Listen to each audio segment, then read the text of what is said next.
سبحان ذي العزة والجبروت سبحان ذي الملك والملكوت سبحان الحي الذي لا يموت سبحان الذي يميت خلائق ولا يموت سبح القدوس القدوس سبحان ربنا الأعلى رب الملائكة وروح سبحان ربنا الأعلى الذي يميت خلائق ولا يموت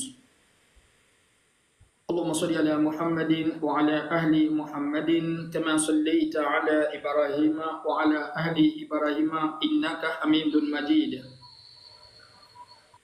وبارك على محمد وعلى أهل محمد كما باركت على إبراهيم وعلى أهل إبراهيم إنك حميد مجيد.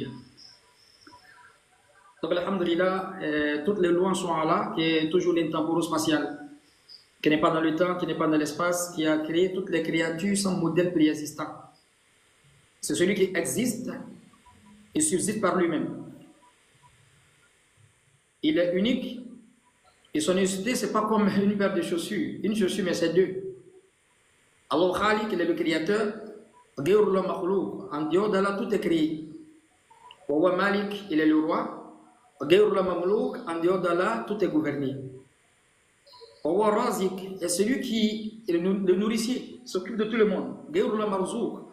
En dehors d'Allah, tout est nourri. Il est le puissant, en dehors d'Allah, tout est faible. Nous sommes ici dans la prophétologie prédictionnelle et prévisionnelle, c'est-à-dire la connaissance des prophètes et de leurs prophéties. Ce sont des paramètres à étudier.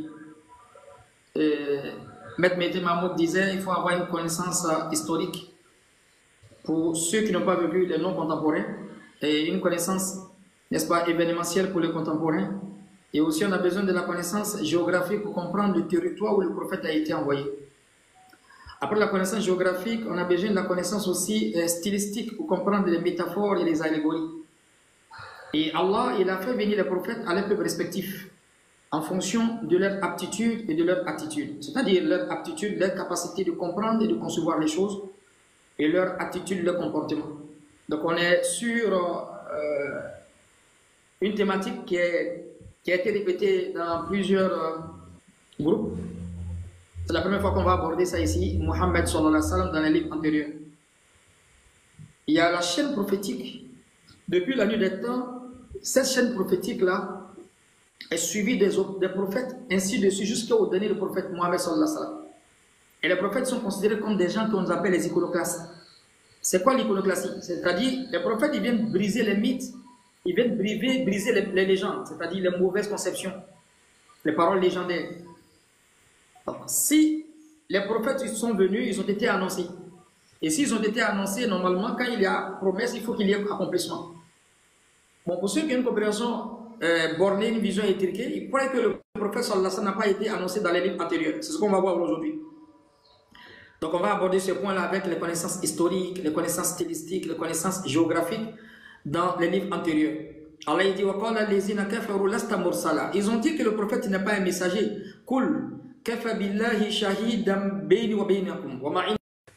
Allah dit, Allah me suffit témoin comme vous et moi et ceux qui ont reçu la science. Celui qui a reçu la science de la Torah et ceux qui avaient reçu la science de l'évangile avant le prophète Mohammed, ils ne pouvaient pas douter de la mission du prophète. Allah dit,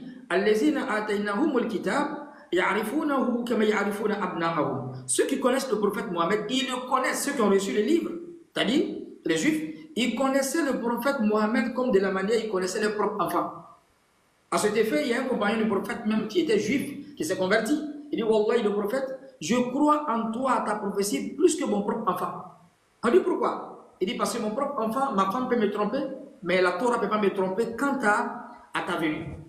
Donc il ressort clairement dans cette parole, n'est-ce pas, de ce compagnon-là, que le prophète, il n'a pas été inventé, il a été annoncé dans les livres antérieurs. C'est ce qu'on va voir. Souvent, d'autres passent dessus, ils ont une lecture stricto sensu, ils ont une vision coplanaire, ils ne comprennent pas l'essence des versets. Alors que si on étudie dans les connaissances historiques, événementielles, les connaissances géographiques, on va bien comprendre que, en réalité, le prophète Mohammed sallallahu alayhi wa sallam a été annoncé. Donc Allah le cite comme ça 4 fois, n'est-ce pas, nominalement. Il est cité comme ça nominalement, c'est-à-dire avec son nom. Souvent aussi, il est cité pronominalement. Il peut être cité aussi interrogativement, en lui posant des questions, il est cité. Après, il est cité impérativement, dans la forme impérative, qu'on dit cool, dit. il s'agit toujours du prophète Mohammed sallallahu alayhi wa sallam. Et on dit dans les connaissances de la prophétologie, l'explication des prophètes c'est toujours triptyque, c'est-à-dire sur 3 formes. Soit on a une explication acoustique, c'est-à-dire des versets, on peut avoir aussi des explications sur numérique. Donc on va commencer sur l'explication numérique pour montrer en fait la valeur de ce prophète dans les livres antérieurs dont les gens se voilent la face. Donc celui qui va rendre son cœur comme un bol renversé, il va essayer de faire volte-face devant la vérité. Quand on va donner les versets, c'est assez risqué et péril quand on donne la compréhension. Maître, il faut nous prendre la sourate 10 au verset 46. Coran chapitre 10 à partir du verset 46. Ok, combien de folie? Combien de folie? Sourate 10 verset 46, je lis. Que nous te fassions voir une partie de ceux dont nous les menaçons, ou que nous te fassions mourir. En tout cas, c'est vers nous que sera leur retour. Retenez bien ce verset-là. Que nous te fassions voir en fait une partie des châtiments, c'est-à-dire qui parle des mécréants, et que nous te fassions quoi? Mourir. Mourir. Donc ici, le verset a utilisé, Dieu il dit Yatawafaï Yannak.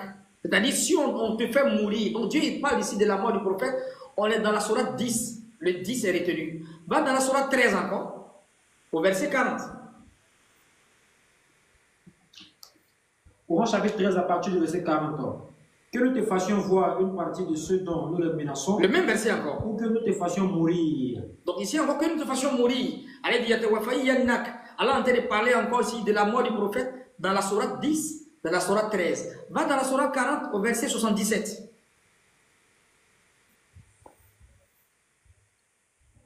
Coran chapitre 40 à partir du verset 77. Endure donc, la promesse d'Allah est vraie. Que nous te montrons une partie de ceux dont nous les menaçons ou que nous te fassions mourir. Donc ici, Allah parle de la mort du prophète 3 fois, dans la sourate 10, dans la sourate 13 et la sourate 40. Ça nous fait 63. Et quand on regarde de façon pragmatique, le prophète est décédé à 63 ans. Voici comment l'explication numérique s'est faite dans la prophétologie. Et cette explication aussi est donnée par sa date de naissance, comme on l'a dit. On va commencer par ça, parce qu'il y a eu beaucoup de paroles. Personne n'est venu sur cette parole-là dans la bouche des chrétiens. Dans la sourate 48 au verset 29, Allah montre qu'il a annoncé le prophète dans les livres antérieurs. Sourate 48 à partir du verset 29. Écoutez bien le verset. Mohammed est le messager d'Allah. Et ceux qui sont avec lui sont durs envers les mécréants, miséricordieux entre eux. Donc il dit, Mohammed est le messager d'Allah. Ceux qui sont avec lui, c'est-à-dire les compagnons, ils sont durs envers les mécréants au moment de la bataille. Ils sont miséricordieux en eux. Tu le vois incliné, prosterné, recherchant dans la grâce et agrément. Quand tu le vois prosterné et incliné, il cherche la grâce d'Allah et son agrément. Toujours Dieu parle des compagnons du prophète et du prophète, les qualités, les valeurs. Vas-y. Leurs visages sont marqués par la trace laissée par la prosternation. Les visages sont marqués par la trace laissée par la prosternation. Quelle est leur image dans la Torah? Quelle est leur image dans la Torah? Donc ici, il ressort clairement dans ce verset-là que Dieu est en train d'annoncer. Il est en train d'apprêter les gens pour dire que si vous ne connaissez pas le prophète, là, il a été annoncé dans la Torah. Continue. Et l'image que l'on donne d'eux dans l'évangile est celle d'une sémence qui sort sa pousse. Donc l'image maintenant qu'on donne d'eux dans l'évangile, parce que là-bas dans l'évangile, il y a une différenciation avec la Torah. C'est rempli de paroles, des allégoriques, des métaphores intellectuelles, des téléménologies prophétiques. Donc l'image qu'on donne du prophète et de ses compagnons dans l'évangile est comparable à une sémence qui sort sa pousse. Pourquoi Dieu met l'accent sur sémence qui sort sa pousse? Ça nous ramène à Matthieu 13, la parabole de la sémence, où Jésus donne de façon numérique la date de naissance du prophète Mohammed sallallahu alayhi wa sallam. Personne ne pourra contenir jusqu'au jour de la résurrection. Personne. C'est une explication sur l'arithmo-islamologie de façon numérique. Si tu n'as pas exploité ça, tu ne peux jamais contrebalancer. Vas-y, au Matthieu 13. Jésus va donner ici des chiffres. Ok. Et le titre même signifie la parabole du sémère, la parabole de la sémence. Matthieu chapitre 13 à partir du verset 1. Ce même jour, Jésus sortit de la maison et s'assit au bord de la mer. Une grande foule s'étant assemblée auprès de lui, il monta dans une barque et il s'assit. Toute la foule se tenait sur le rivage.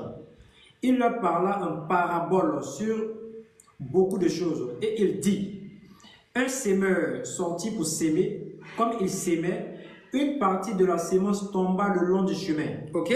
Les oiseaux vinrent et les mangèrent. Une autre partie tomba dans les endroits pierreux, où elle n'avait pas beaucoup de terre. Elle leva aussitôt parce qu'elle ne trouva pas un sol profond. Mais quand le soleil parut, elle fut brûlée et sécha, faute de racines. Une autre partie tomba parmi les épines. Les épines montèrent et l'étouffèrent. Une autre partie tomba dans la bonne terre. Elle donna du fruit. Un grain 100, un autre grain 60, un autre 30. Très bien. Donc ici, on a ici Jésus donne ici dans la parabole du sémence qui est corroborée dans la Sourate 48, 29, verset 29, l'image qu'on donne du prophète et de ses compagnons dans l'évangile est comparable à une sémence. Ça nous ramène à la parabole de la sémence du semeur. Donc Jésus il parle de 4 semeurs. Seulement le 4e semeur, il n'est pas méchant comme les autres, il est atypique. Le 4e semeur a donné un grain 100, un grain 60 et un grain 30. Donc les 3 semeurs n'ont pas donné comme le 4e semeur. Ça c'est une information numérique. Donc, 1 grain 100, 60, 30, quand tu additionnes, ça fait 190. Et quand tu multiplies par les 3 événements, ça nous donne 570. Voici la date de naissance du prophète Mohammed qui est né en 570. Et ça, c'est corroboré dans la Bible parce que Dieu a dit au prophète, l'image qu'on donne d'eux dans l'évangile est comparable à une sémence. Et ça nous ramène en simultanéité dans la parabole du semeur et de la sémence. On a 4 semeurs. Le 3e semeur, il n'a pas donné. Le 4e semeur a donné 1 grain 100, 1 grain 60, 1 grain 30. Donc 160, 30, ça fait 190. Il y a 3 auparavant, ça fait, tu multiplies par 3, ça fait 570. Et Jésus dit que ce que les oreilles pour entendre, entendre. Ça, c'est l'information numérique. Donc le Coran donne sa date de mort, c'est-à-dire 10, 13, 40, ça fait 63. Il est 63 ans. Et la Bible, de façon numérique, Jésus donne 100. 60, 40, ça nous tombe ici 570. Prends Deutéronome 33, verset 2. Il y a tout le monde qui m'a envoyé un message. Il peut envoyer un message. Moi, c'est côté. Oui, tu peux. Deutéronome 33, verset 2.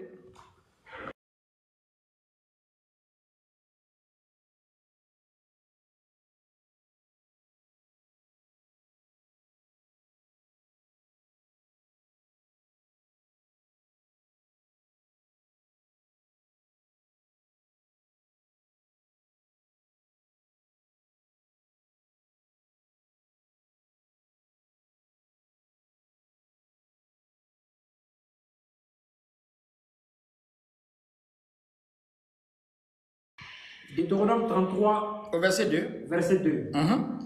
Il dit, l'Éternel est venu du Sinaï. Il s'est levé sur eux des Séir, et il a resplendi de la montagne de Paran. Et il est sorti du milieu des 5 myriades. Il les a, de sa droite, envoyé le feu de la loi. Ça me fatigué au Kobina. Ça me fatigué. Ah ouais. Ouais. Ça descend pas bien en fait. Maître, un instant. Mais tu le sais, la merde. Ça commence à glisser en fait. Il faut lever le truc. Et puis changer sa position. La position de quoi? Voilà, attends.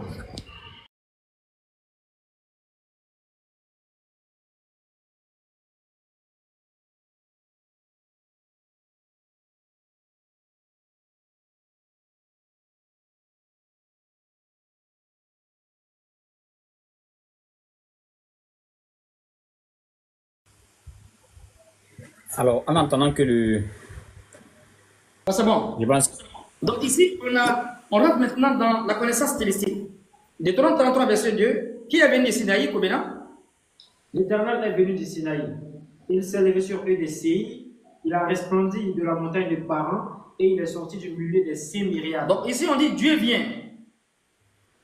Il se lève. Et puis il resplendit, grand maître. Il s'agit là ici, dans la connaissance stylistique, on appelle ça la gradation. Amos 3, verset 7, la Bible dit ceci, l'Éternel Dieu ne fait rien sans révéler ses secrets à ses serviteurs les prophètes. Maintenant, comment dit Dieu peut venir? Dieu vient toujours par l'entremise des messagers. Il se lève toujours par un prophète, il resplendit par un autre prophète. Donc, dans Deutéronome 33, verset 2, venir n'est pas se lever, s'élever n'est pas resplendir. C'est trois positions différentes. Avec quel prophète Dieu se lève? Avec quel prophète Dieu vient? Avec quel prophète Dieu resplendit dans la prophétie de Deutéronome 33, verset 2. Suivez ça très bien.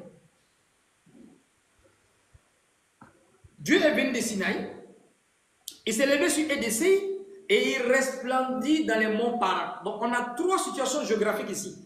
Tu dois nous ramener forcément à trois prophètes. Dieu vient de Sinaï. Quand tu regardes dans l'histoire, c'est quel prophète qui était à Sinaï, maître? Quel est le prophète qui était à Sinaï? En fait, le prophète qui a eu la révélation à Sinaï, c'est le prophète Moïse. Mais c'est toi qui nous enseignes ça, c'est le prophète Moïse. Ouais. Donc, comment Dieu peut venir de Sinaï? Donc, il s'agit ici du message de Moïse, c'est-à-dire la Torah qui descend sur le mont Sinaï. Donc, la parole interpellatrice, révélatrice, salvatrice du Coran ou bien de la Bible, de la Torah nous dit Dieu est venu du Sinaï. C'est-à-dire, par l'entremise de Moïse, Dieu fait descendre la Torah. Voici le sens de ce verset. Dieu est venu du Sinaï. Il ne quitte pas d'un endroit quelconque. Non, il vient toujours par un prophète. Dieu est venu du Sinaï. Il s'est levé sur EDC. C'est-à-dire la territorialité où Jésus a vécu, c'est en Palestine. Donc, s'il vient de Sinaï, ça c'est Moïse. Il s'est levé sur EDC, ça c'est Jésus. Il resplendit dans les monts Paran. Paran, c'est où? Vous allez voir toujours dans la Bible, désert de Paran ou bien montagne de Paran. C'est pour parler du territoire arabique, du territoire où le prophète Mohammed était. Donc, il ne se lève pas Moïse, il vient par Moïse, il se lève par Jésus, il resplendit par le prophète Mohammed. Il resplendit par Paran. Maintenant, Paran, c'est où? Prends Genèse 21, verset 20 à 21. On va voir où Paran est. Genèse chapitre 20, verset 20. 21, verset 20. Genèse chapitre 21, verset 20. Dieu fut avec l'enfant qui grandit, habita dans le désert et devait tirer d'Ismaël. Il s'agit d'Ismaël. Dieu fut avec l'enfant qui grandit après la bénédiction seigneuriale, après le miracle où l'eau est sortie. Il habitait dans le désert. Qu'est-ce que la Bible dit? Il habita dans le désert de Paran. Il habitait dans le désert de Paran. Paran est répété encore là-bas. Donc on est en train de retrouver où Paran est. Là, on rentre dans la connaissance géographique. Pour ceux qui vont maladroitement ou bien par malhonnêteté intellectuelle pour dire que non, Paran c'est Jésus, bien Moïse, ils se trompent. Venir n'est pas se lever. Se lever n'est pas resplendir. Donc Dieu vient par Moïse, Sinaï, il se lève sur EDC, Jésus, il resplendit dans le mont Paran, mais dans le désert de Paran. Donc Paran, c'est la montée arabique autour de la mer, c'est le territoire de la mer où le prophète Mohammed a eu la révélation. Ça se corroborait encore dans Habakkuk 3, verset 1 à 3.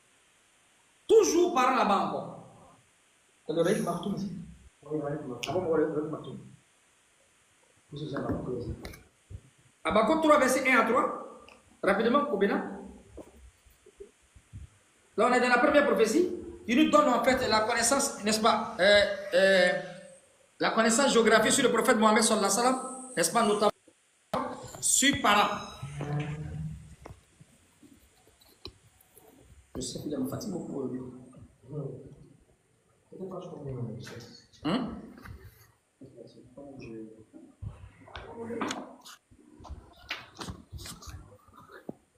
Il resplendit dans les monts Paran. Vas-y.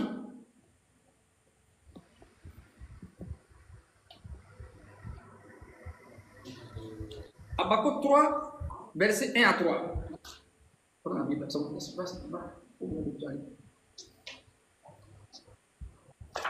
C'est ici.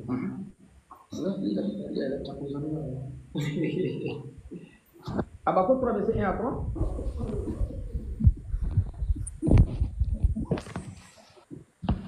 Si vous savez, je peux prendre la même. Comme il y a deux documents ici, là.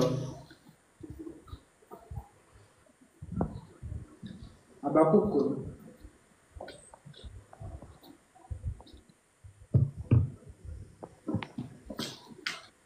Ok, je peux lire maintenant.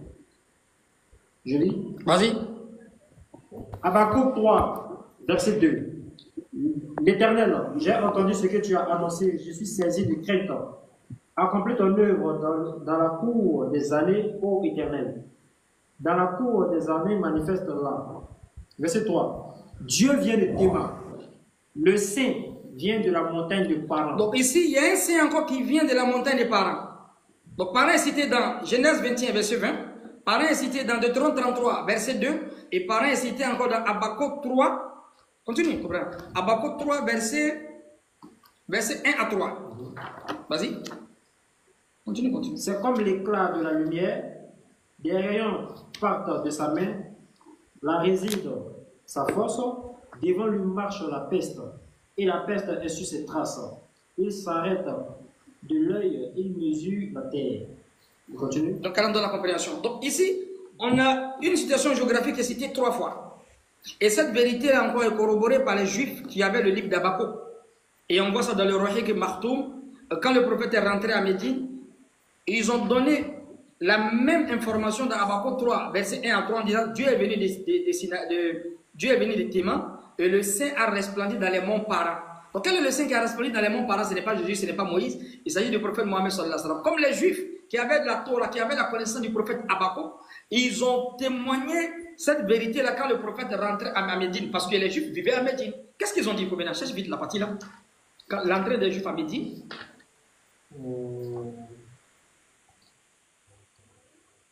La parole est répétée par les Juifs eux-mêmes et ils ont repris le même verset qu'on vient de lire dans Habakkuk 3. Verset quoi? Verset 1 à 3. Dommage, c'est la page. L'entrée du prophète à Médine. 200 ou 300. Reprends encore le verset combien avant que je le tourne.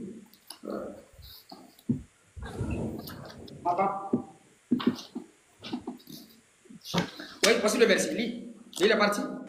Quand le prophète rentre à Médine maintenant, qu'est-ce que les Juifs de Médine vont dire? Ce n'est pas ceux qui avaient la Bible, hein, ceux qui avaient la Torah, ceux qui avaient les livres d'Habakkuk, ils connaissaient le prophète Habakkuk que nous. Ce n'est pas la plaisanterie. Ce n'est pas les paroles à demi debout. Qu'est-ce qu'ils ont dit? Donc, c'est vrai qu'on va tourner page 239. Toute la ville de Médine était là pour l'accueillir. Toute la ville de Médine était là pour l'accueil. C'était un jour solennel. C'était un jour solennel. Et l'histoire de cette ville n'en avait jamais connu de semblable. Et l'histoire de cette ville n'en avait jamais connu de semblable. Les Juifs constataient la véracité de l'annonce faite. Est-ce que vous comprenez là-bas? Habakkuk. Qui a constaté? Les Juifs constataient la véracité de l'annonce faite par le prophète Habakkuk. Les Juifs constataient la véracité de l'annonce qui a été faite par le prophète Habakkuk. Parce que les Juifs étaient à Médine. Ils vivaient à Médine, la tribu de Gatafan, beaucoup de tribus. Qu'est-ce qu'ils ont dit maintenant? Le prophète qui était rentré à Médine, il a dit la parole qu'Habakkuk avait dit dans Habakkuk 3, verset 3 là. C'est ça qui est en train de se réaliser là comme ça. Ils ont repris encore le même verset. Qu'est-ce qu'ils ont dit les Juifs? Allah vient de Téma. Dieu vient de Téma, Allah vient de Téma. Et le Saint des montagnes de Pharaon. Et le Saint vient des montagnes de Pharaon, c'est le roi qui martoum à la page 239. Les Juifs ont témoigné. Moi, c'est que la question que je pose.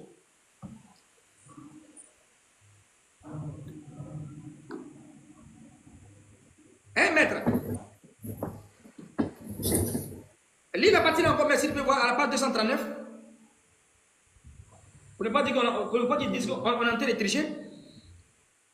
Donc voici les Juifs ici qui sont en train de témoigner la parole d'Habakkuk. Vous aujourd'hui les chrétiens avec les Juifs là, qui connaît Habakkuk? Qui connaît Habakkuk?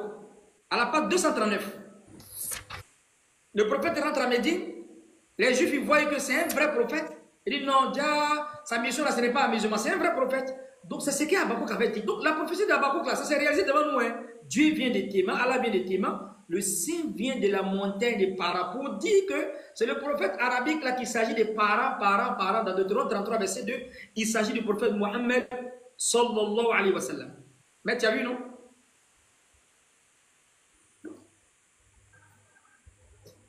Tu dis à partir de quelle partie? Toute la ville, n'est-ce pas? Oui, vers le milieu là, il faut aller vers le milieu là. Où on finit de parler de Abou Bakr là. Toute la ville de Médine était là pour l'accueil. Ok. Tu vois le dernier paragraphe là? Oui. 5 ou 6 lignes comme ça. Ouais, non, c'est bon, j'ai vu. Vas-y. J'ai vu. Ok. Donc, c'est-à-dire, là où on finit de parler d'Abou Bakr, c'est-à-dire que où on dit les gens venaient saluer Abou Bakr jusqu'au moment où celui-ci, voyant que le prophète avait chaud, lui donna de l'ombre à l'aide de son manteau. En ce moment, les gens reconnurent le messager d'Allah. Toute la ville de Médine était là pour l'accueillir. C'était un jour solennel et l'histoire de cette ville n'en avait jamais connu de semblable. les Juifs constataient la véracité de l'annonce faite par le prophète Habakkuk. Bon, tu vas me dire que le Ils ont prophète... dit, Allah vient de Théma, le sein des montagnes des Pharaons. Voilà, maintenant, quand un ignorant va venir qu'il dit le prophète adorait Oubal, donc les Juifs sont les menteurs, quoi. C'est sûr, hein? Mais sauf si peut-être il a subi une résolution de traumatisme antérieur. Si quelqu'un il n'a pas bu l'eau de courage, comment il peut dire que le prophète n'est pas un messager? Alors que les Juifs qui connaissaient Habakkuk et toi, ils ont témoigné en disant, n'est-ce pas? Voici la parole qui a été annoncée par le prophète Habakkuk. Dieu, Allah vient de Théma, et le Saint vient de la montagne de Par. Donc il y a toute cette traçabilité là dans la Torah. Le deuxième verset qu'on va donner encore nous parle de la bataille de Badr. La bataille de quoi? La bataille de Badr. La première bataille en islam, quand le prophète a été persécuté, est cité dans la Bible jusqu'à ce qu'ils ont pris la victoire, ça y est dans la Bible. Ésaïe 21, verset 13, combien? Si ce n'est pas le prophète, donnez-moi le nom de la personne. Ça c'est historique, c'est géographique. Ésaïe chapitre 21 à partir du verset 13. Maître, suis bien la partie là. Oracle sur l'Arabie. Oracle sur quoi? Oracle sur l'Arabie. Jérusalem? Oracle sur l'Arabie. Au Vatican? Oracle sur l'Arabie. Oracle sur l'Arabie. Vas-y. Vous passerez la nuit dans le broussailles de l'Arabie, caravane de Dédan. Portez de l'eau à ceux qui ont soif.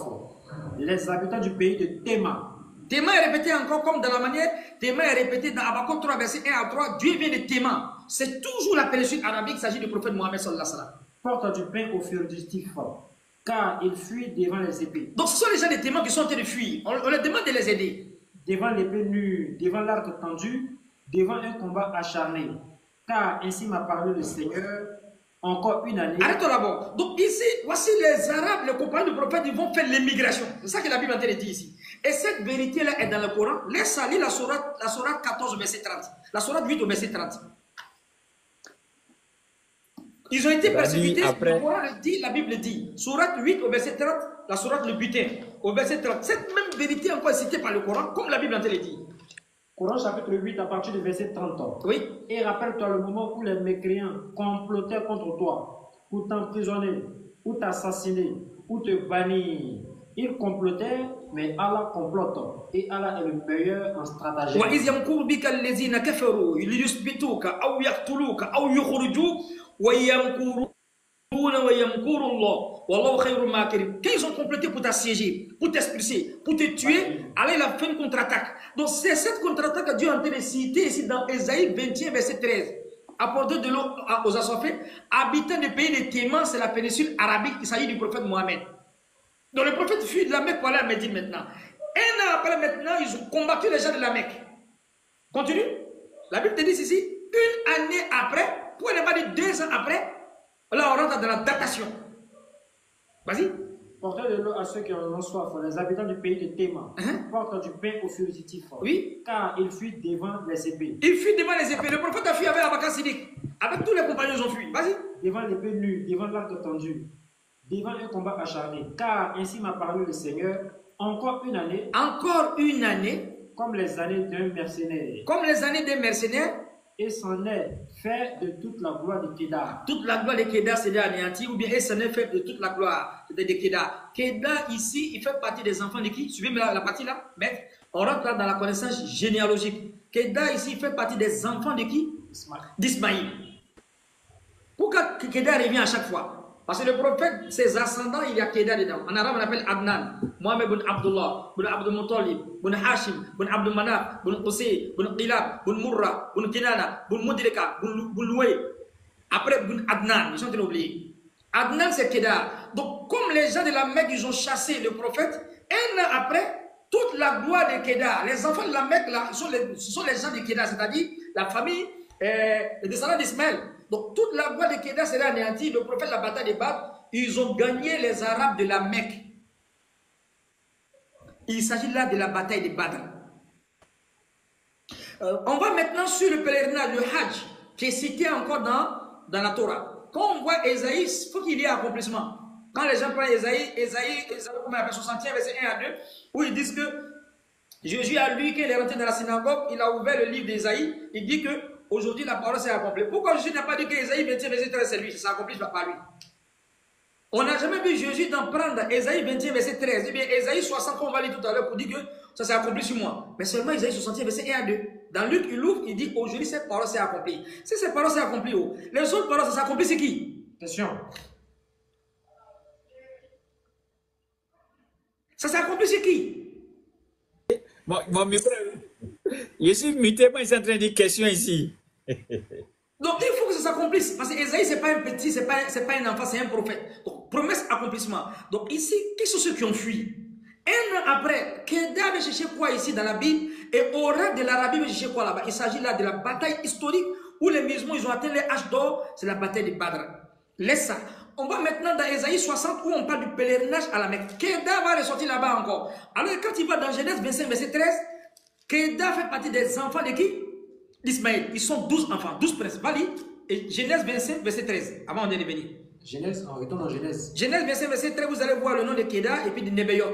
On va retrouver ça dans Ésaïe 60 et suite. Genèse chapitre 25, à partir du verset 12.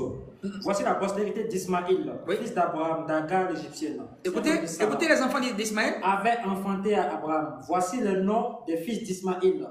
Par leur nom, selon leur généalogie, Nébajot, premier-né d'Ismaël, Kédar. Kédar reçoit là-bas encore. Donc on te dit oracle de l'Arabie. Après on te dit qu'un an après, toute la gloire de Kédar sera anéantie. Mais ça n'est fait pour toute la gloire de Kédar. On est sur la péninsule arabique. Quand il y a accomplissement d'Ésaïe, quand il y a promesse, il faut qu'il y ait accomplissement. Tu ne vas pas me dire que Jésus est devenu arabe. Non. On dit oracle de l'Arabie. On n'a pas dit oracle sur Palestine. On n'a pas dit oracle sur Jérusalem. Ça c'est le 1. On retourne encore, vous allez voir Kédar mettre dans Ésaïe 60 et suite, qui nous parle du pèlerinage à la Mecque, qui parle des avions qui vont affluer à la Kaaba. Ça c'est dans la Bible encore. Vas-y. Ésaïe chapitre 60 à partir du verset 1. L'Éternel voit d'un regard indigné qu'il n'y a plus de droiture. Il voit qu'il n'y a pas un homme. Il s'étonne de ce que personne n'intercède. Non, viens ici. Tu seras couverte. Oui, tu seras couverte. Au verset 6. Tu seras couvert d'une foule de chameaux. Tu seras couvert d'une foule de chameaux, c'est pourquoi? De dromadaires de Madian. De dromadaires de Madian, toujours dans la péninsule arabique. Ils viendront tous de Séba. Ils viennent pourquoi? Ils porteront de l'or et de l'encens. Ok.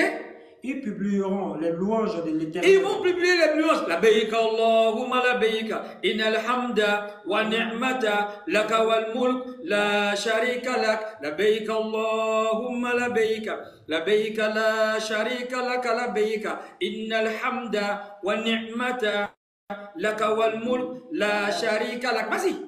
Les troupeaux de Kédar se réuniront tous. Ils viennent les troupeaux, pourquoi? Le jour de la Mecque, les gens font le sacrifice. Continue. Les béliers de Nébajot seront à ton service. Les troupeaux de Kédar, les béliers de Nébéiot, les deux enfants d'Ismaël sont cités encore dans Ésaïe 60, verset 8 pour parler du pèlerinage à la Mecque. Continue. Ils monteront sur mon autel et me seront agréables. Ils monteront sur mon autel et me seront agréables. Et je glorifierai la maison de ma gloire. Je vais glorifier la maison de ma gloire. C'est quelle maison? Question. Oui, c'est le temple de Jérusalem. Même s'ils ont purgé quelqu'un à l'eau de courage, il ne peut pas dire que c'est le Vatican. Même s'ils l'ont purgé à l'eau de courage, ça, il s'agit là de la Kaaba. Quelle est la maison de ma gloire qui seront en fait, les gens vont venir de partout avec les troupeaux de Kédar, les béliers de Nébéiot, dans un endroit pour venir faire le sacrifice. C'est dans quel endroit? Vous allez comprendre l'endroit dans Ésaïe 60, verset 8. On va donner maintenant d'où ils viennent, ces personnes-là. Ils monteront sur mon autel et me seront agréables. Ils monteront sur mon autel et me seront agréables. Et je glorifierai la maison de ma gloire. Je glorifierai la maison de ma gloire. Qui sont ceux-là? Qui sont ceux-là? Ici, il y a un étonnement. On rentre là dans la connaissance stylistique. Qui sont ceux-là? Après qu'ils viennent avec des dromadaires, tout ça, ils viennent de partout avec des encens. Mais la Bible fait la Torah ici, pardon, le livre d'Ésaïe fait un étonnement ici. Qui sont ceux-là? On va le comparer à quoi? Qui volent comme des nuées. Qui volent comme des nuées. Comme des colombes vers leur colombier. Comme des colombes. Comment on peut faire un comparatif des hommes avec les oiseaux, maître? Ici, dans le comparatif, on les compare comme des oiseaux. Qui sont ceux-là? Parce qu'il y a un étonnement. Parce que tout le monde va affluer dans le même endroit où il y a la maison de la gloire. Regardez dans quel endroit chaque année où les gens se déplacent partout. Tout le monde entier.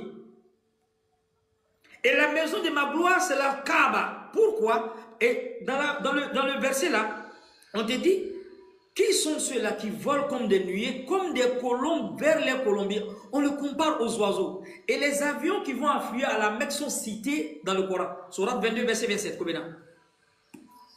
La même vérité encore est dans le Coran, comme de la manière on a parlé la même vérité dans la bataille de Badr tout à l'heure. Là, on est dans le Hajj. Coran chapitre 22 à partir du verset 27. Oui.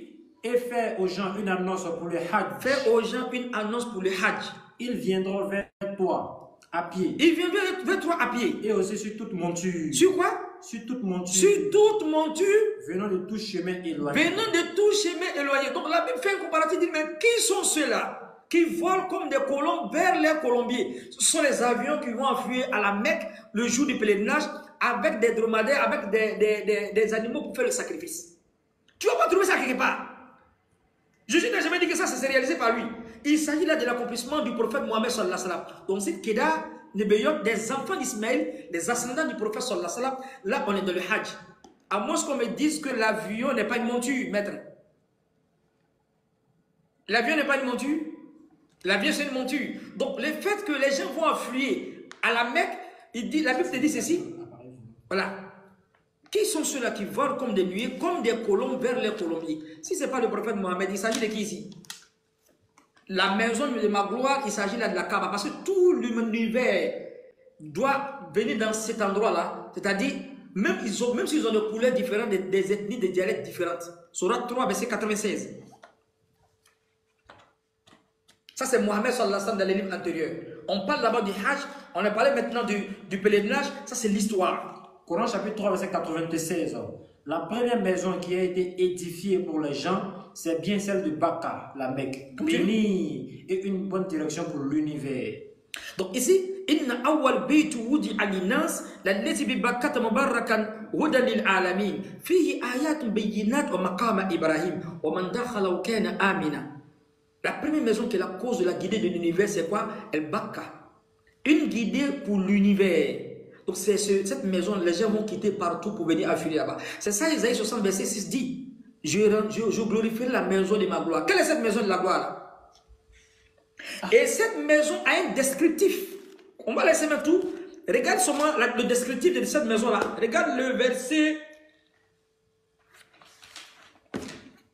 Au verset 18. Là. Tu donneras à quoi? À cette porte-là. Les portes de cette maison sont comment? Isaïe 60, verset 18 maintenant. On n'entendra plus parler de violence dans ton pays, ni de ravages et de ruines dans ton territoire. Oui. Tu donneras à tes murs le nom de salut. Tu donneras à tes murs le nom de salut. Écoutez bien. Et à tes portes celui de la gloire. Les noms de tes portes, tu vas écrire les louanges, c'est-à-dire celui de gloire. Les murs, tu vas donner le nom de salut. Tu vas écrire ce qui signifie salut sur le mur et ce qui signifie la gloire sur les portes. Et regardez les portes de la Kaaba.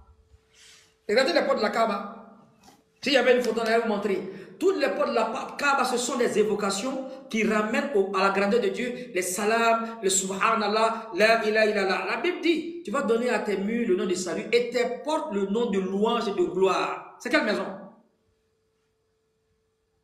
Quelle est cette maison où Esaïe fait un comparatif, tu dis, qui sont ceux-là qui volent comme des oiseaux? Quelle est cette maison où Dieu dit, je glorifierai la maison de ma gloire? Quelle est cette maison où les gens viennent là-bas avec les troupeaux de Kedar, les bélets de Nebeyot? Et quelle est cette maison qui a des murs avec le salut et des portes avec quoi? Le nom de gloire. C'est quelle maison?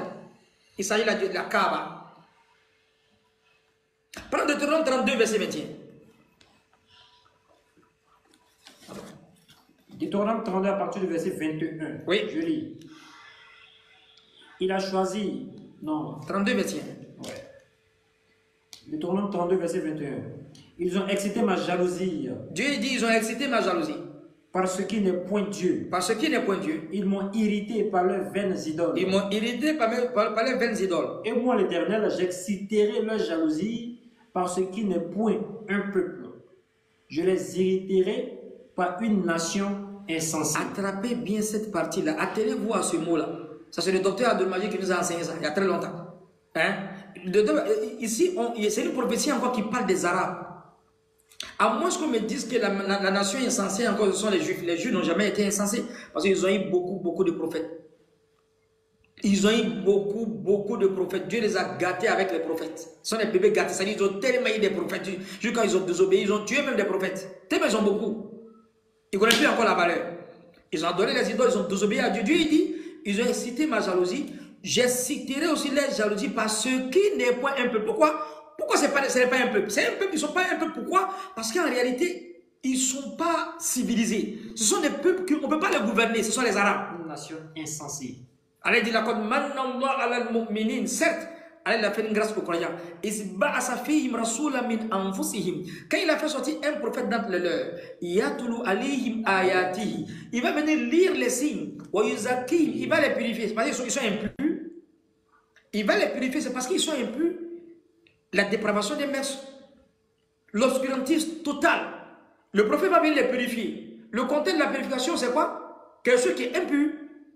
Après, il va les enseigner le livre et puis la sagesse.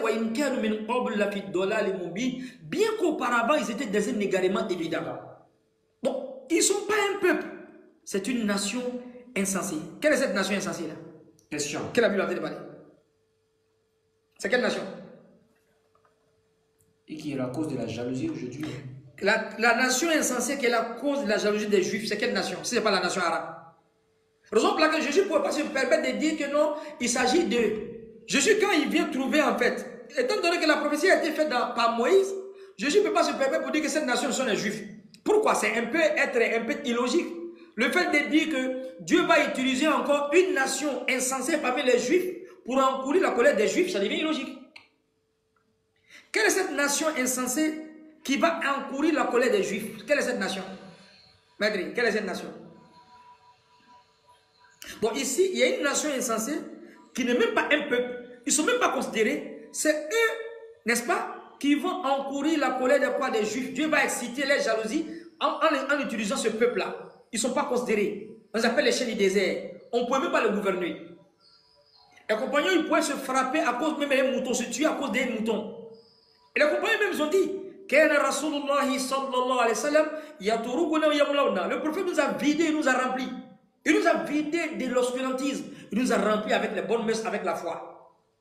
Regardez dans l'histoire, quel est le peuple qui était plus perverti que les Arabes? Il n'y en a pas. Dieu dit, ce n'est pas un peuple, c'est une nation insensée. Quand Dieu parle de nation insensée, ça signifie quoi? C'est une nation, bien qu'ils sont pervers, cette nation en réalité, ils sont insensés parce que quoi? Ils n'ont pas eu un message divin. Prends la sourate Yassine au verset 4 à 5. Ils sont insouciants, ils sont insensés, ils n'ont pas eu de message. Donc ici, cette vérité est dans la sourate Yassine. Coran chapitre 36 à partir du verset 4. Sur un chemin droit. C'est une révélation de la part du Tout-Puissant, le très miséricordieux. Pour que tu avertisses un peuple dont les ancêtres n'ont pas été avertis, ils sont donc insouciants. Pour que tu avertisses un peuple dont les ancêtres n'ont pas été avertis, qui sont quoi? Donc insouciants. Qui sont insouciants. Il s'agit de la nation arabe. Si ce n'est pas la nation arabe, quelle est cette nation parmi les Juifs qui est insensée? Il n'y en a pas. Raison pour laquelle Jésus va projeter encore cette prophétie là dans Matthieu 21, verset 43. C'est pourquoi je vous le dis en réalité, le royaume des cieux vous sera enlevé, il sera donné à une nation qui emportera les fruits. Quelle est cette nation? Si Moïse parle de nation insensée, et Jésus vient encore, il vient parler encore d'une nation où Dieu va, en fait, il va léguer le leadership spirituel à cette nation-là encore. C'est quelle nation? Après le prophète Jésus, alayhi salam, quel est le prophète qui est venu dans une autre nation? Tu ne trouveras pas un prophète qui est venu après Jésus, n'est-ce pas? En dehors du prophète Mohammed sallallahu alayhi wa sallam. Tu ne trouveras pas. Peut-être Jésus va voilà. Jean et Jésus étaient déjà là. Jean vivait déjà. Il a commencé à mettre les prêches avant que Jésus ne vienne. On parle du baptême, tout ça. Donc quel est le prophète maintenant qui vient après Jésus? Donc Jésus est en train de parler d'une nation. Cette nation ne peut pas être corroborée par un juif. Si c'est une nation non juive, il faut un non-juif pour corroborer cette nation. Matthieu 21, verset 43, le royaume des cieux vous sera enlevé, sera donné à une nation qui emportera les fruits. Donc si c'est une autre nation, Dieu va faire sortir un des leurs là-bas pour porter les fruits. Ce n'est pas un juif encore qui va aller là-bas. Matthieu 21, verset 43, est en simultanéité avec Deutéronome 32, verset 21. Donc, quel est le peuple que Dieu va utiliser pour encourir la colère des Juifs? Et quel est le peuple où Jésus dit que le royaume des cieux sera levé, sera donné à une nation? Quel est ce peuple-là? Quelle est cette nation? Quelle est cette nation? C'est la nation arabe. Et ils ont plaqué le verset de, comment on appelle ça? Surah 7, verset 157. Surah 7, verset 157. Coran chapitre 7, verset 157.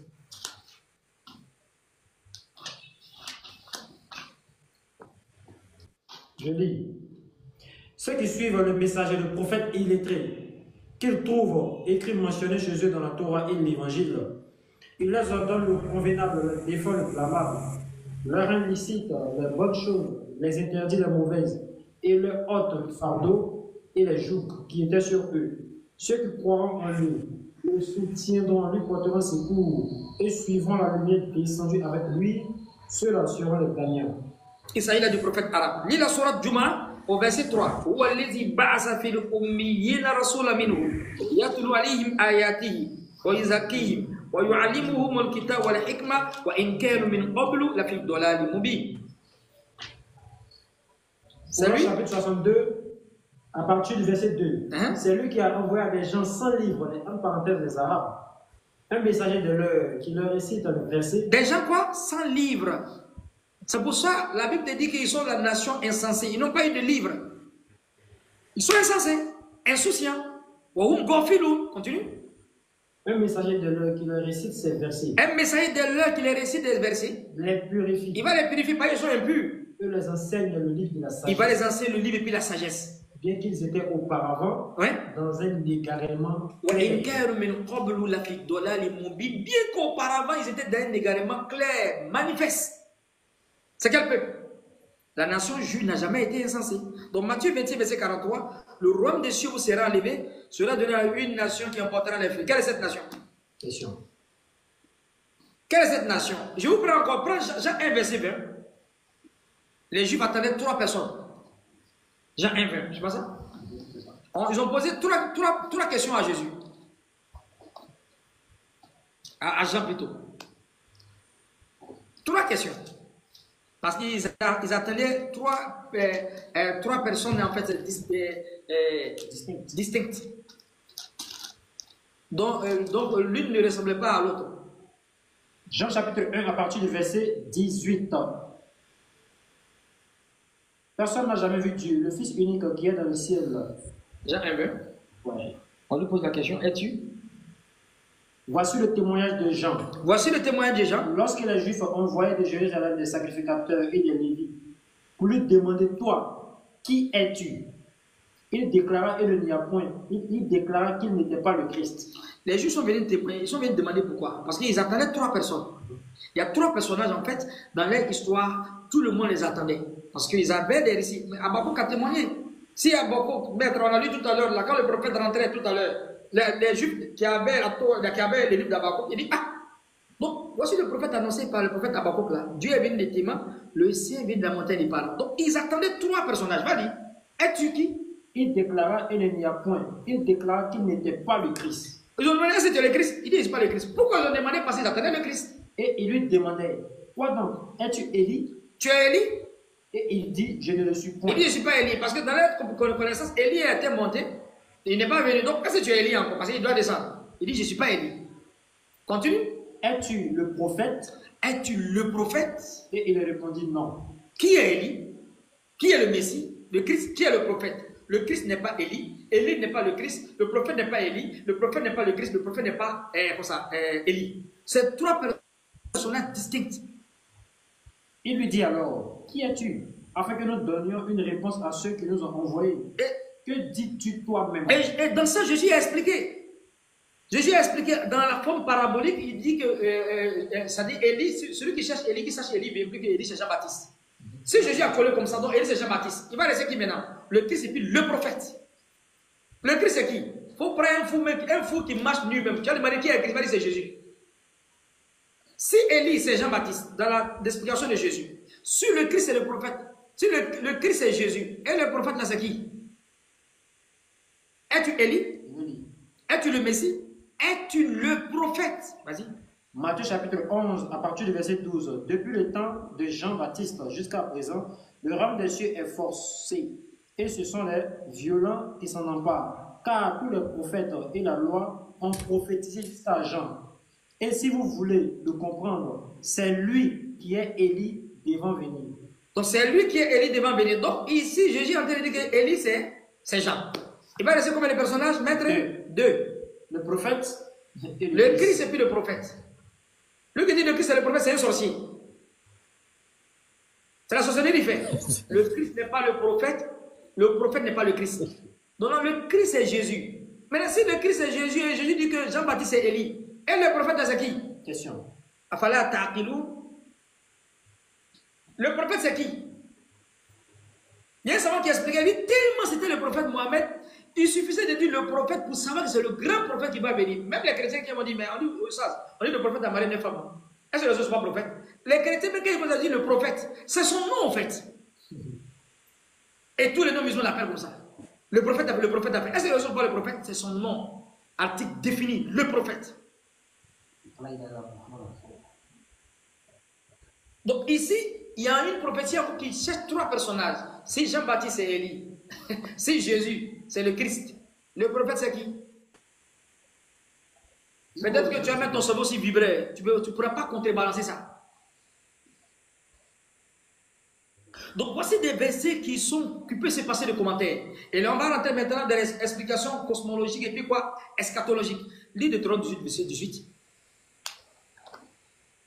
Deutéronome 18, verset 18. Maître, on va commencer là et puis on va s'arrêter là. On va développer beaucoup de choses avec Deutéronome 18, verset 18. Donc il y a un prophète qui doit venir. Les gens cachent. Dieu annonce, les gens cachent. Moïse a annoncé, Jésus même annonce. Ce prophète-là, il vient de la tribu barbare, de la nation insensée. Il va venir pour restaurer la conscience, n'est-ce pas, du peuple arabe.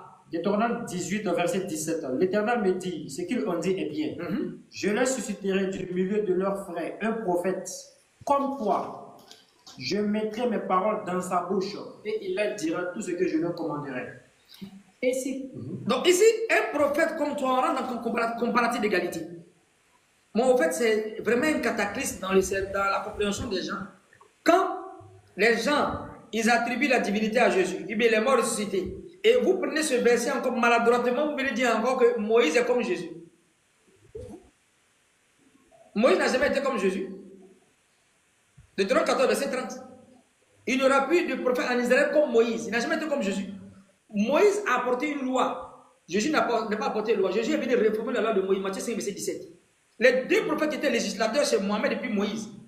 La vie de Mohamed, la vie de Moïse, c'est la même chose. Vous dites que Mohamed est mort naturellement. Le prophète est mort. Il n'est pas mort ressuscité. Moïse est mort. Naturellement, il n'est pas mort ressuscité. Moïse s'est marié, Mohamed s'est marié. Quel est le prophète qui a comme Moïse ici? Et la Bible va donner maintenant des descriptifs. Ce prophète-là, il a en fait un descriptif. Tout ce qu'il va dire va se réaliser. C'est là où vous allez comprendre que c'est le prophète Mohamed. Ça ne peut jamais être un prophète juif. Jésus n'a jamais été comme Moïse. Dis, vas-y maintenant que c'est le prophète-là, il a comme caractère. Je lui mettrai les paroles dans sa bouche et il leur dira tout ce que je lui commanderai de dire. Il leur dira tout ce que je lui commanderai de dire. Et si quelqu'un n'écoute pas mes paroles que le prophète dira en mon nom, oui, c'est moi qui lui en demanderai compte. Continue. Mais le prophète qui aura l'audace de dire en mon nom une parole que je ne lui aurais point commandé de dire, ou qui parlera au nom d'autres dieux, ce prophète-là sera puni de mort. Ok. Peut-être diras-tu dans ton cœur, comment connaîtrons-nous la parole que l'Éternel n'aura point dite? Là, ça devient intéressant. Le prophète qui va venir, qui est comme Moïse, comment on va savoir que ce qu'il est en train de dire, ce n'est pas Dieu qui lui a dit de dire? Vas-y.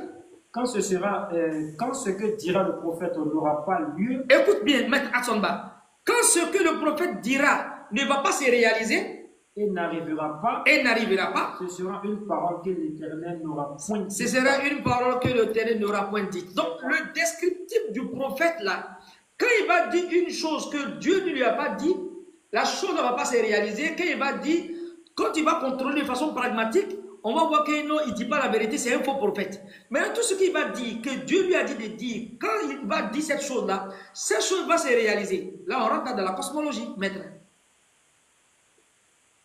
Le prophète Mohammed sallallahu alayhi wa sallam dit, je vais revenir encore dessus avant de continuer encore avec d'autres explications. Dieu tend sa main la nuit pour que le péché du jour demande pardon. C'est un hadith du prophète, hadith Marfou qui est connu. Il tend sa main le jour pour que le péché de la nuit demande pardon jusqu'à ce que le soleil s'élève à l'ouest. Il dit encore dans notre hadith, le repentir est toujours obligatoire pour toute ma communauté tant que le soleil ne s'est pas levé à l'ouest. Maintenant, quelle est cette information cosmologique de dire le soleil se lève à l'ouest? Ça veut dire quoi? Le prophète donne une information sur la cosmologie.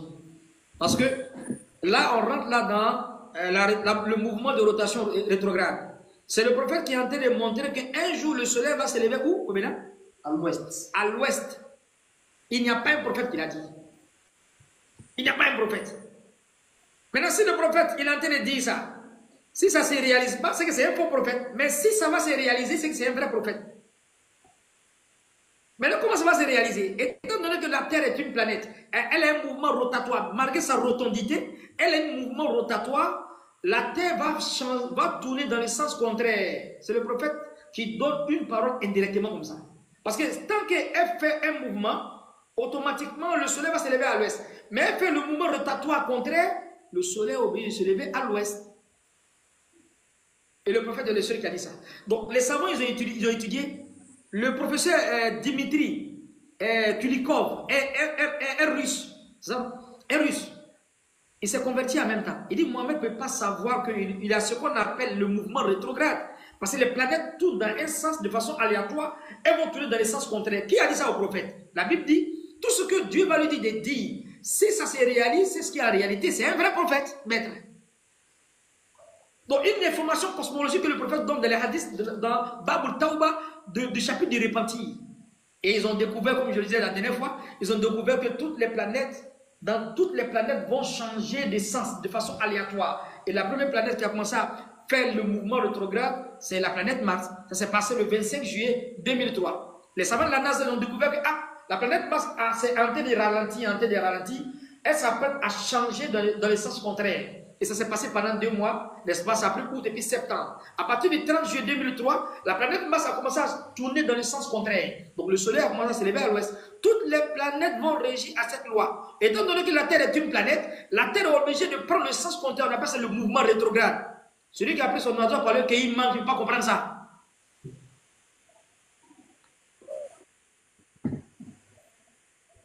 Il ne va pas comprendre ça. Qui a dit au prophète que le soleil va se lever à l'ouest? Donc le prophète, la Bible dit, comment on peut savoir que ce que le prophète a dit c'est faux? Tout ce que l'Éternel lui a dit, quand il va dire, si ça ne se réalise pas, c'est que le prophète n'est pas un prophète. Mais si ce prophète, il dit une chose qui se réalise, c'est que c'est un prophète de Dieu. Le prophète dit le soleil va se lever à l'ouest. Vous dites quoi?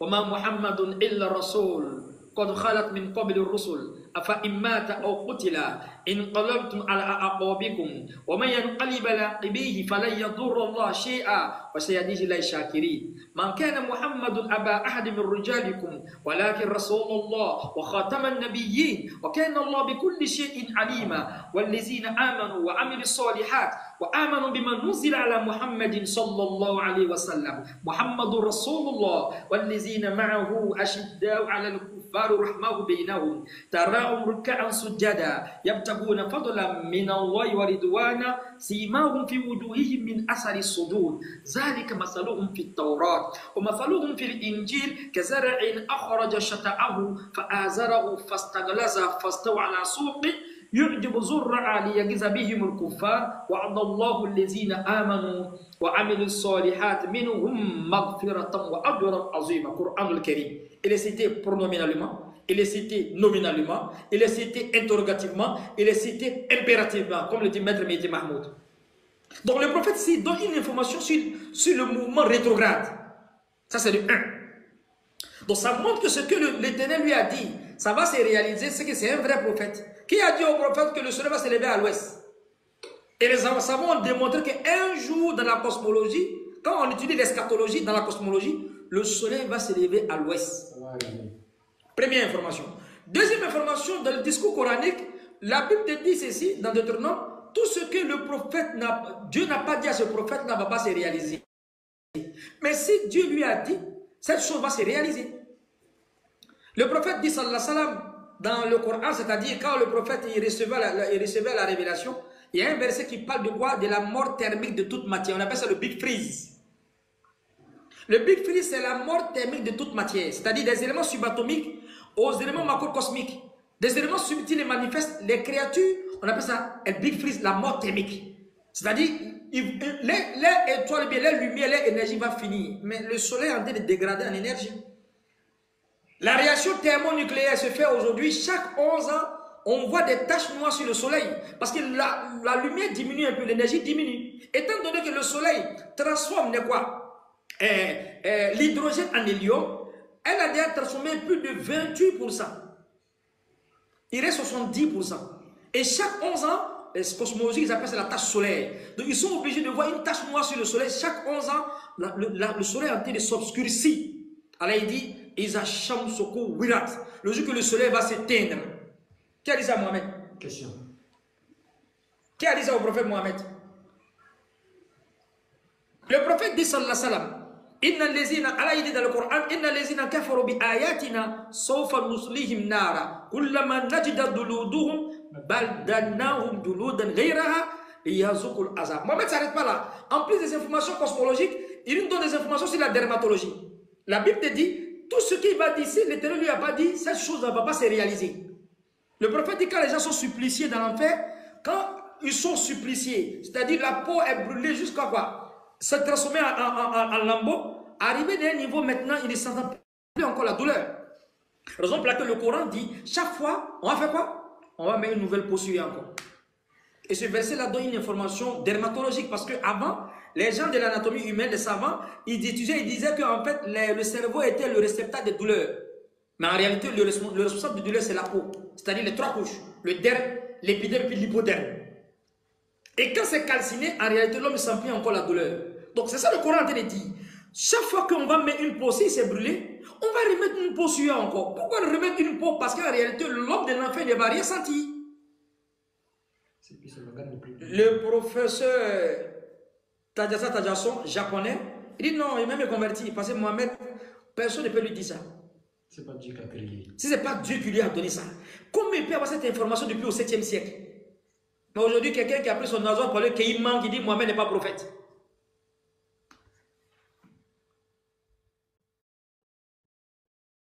Donc voici une information dermatologique que le prophète donne. Et le prophète sallallahu alayhi wa sallam donne encore quoi? Des informations sur l'embryologie. Il donne le processus embryologique bien établi. La première révélation, même, il nous donne la deuxième étape de l'embryologie. Iqra bi ismi rabbika allazi khalaqa insa min alaq. Qui a dit ça au prophète? Dans la grotte, son n'est pas sorti encore. Dieu lui donne des informations sur l'embryologie. Et le prophète dit, Inna ahdakum yujma'u khalaqa fi batni ummihi arba'in yawman nutfat. On compte ça 40 jours dans la création de l'un de vous, dans le ventre de sa mère, pour en faire une goutte de liquide. Qui a dit au prophète? À ce moment, les gens étaient dans la compréhension balbutiante de la cosmologie et puis de l'embryologie. La Bible te dit, tant que, comment tu vas reconnaître que ce prophète ne vient pas de Dieu? Tout ce qu'il va dire, si ça ne se réalise pas, c'est une chose que l'Éternel lui a pas dit. Donc, c'est ce que le prophète a dit. Et on voit de façon pragmatique, c'est dans la création. Qui a dit au prophète? Maître, qui a dit au prophète? Ça ou bal quoi?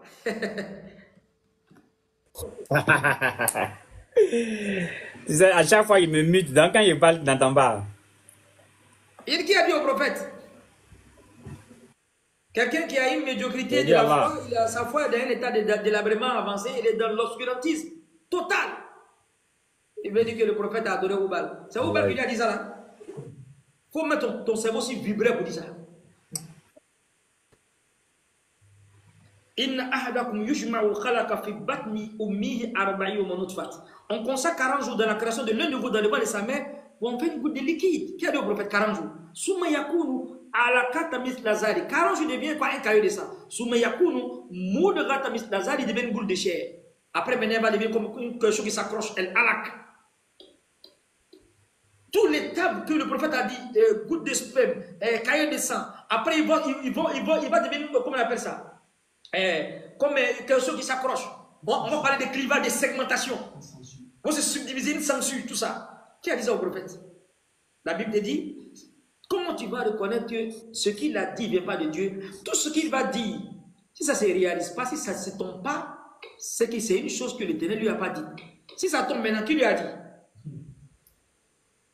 Qui lui a dit?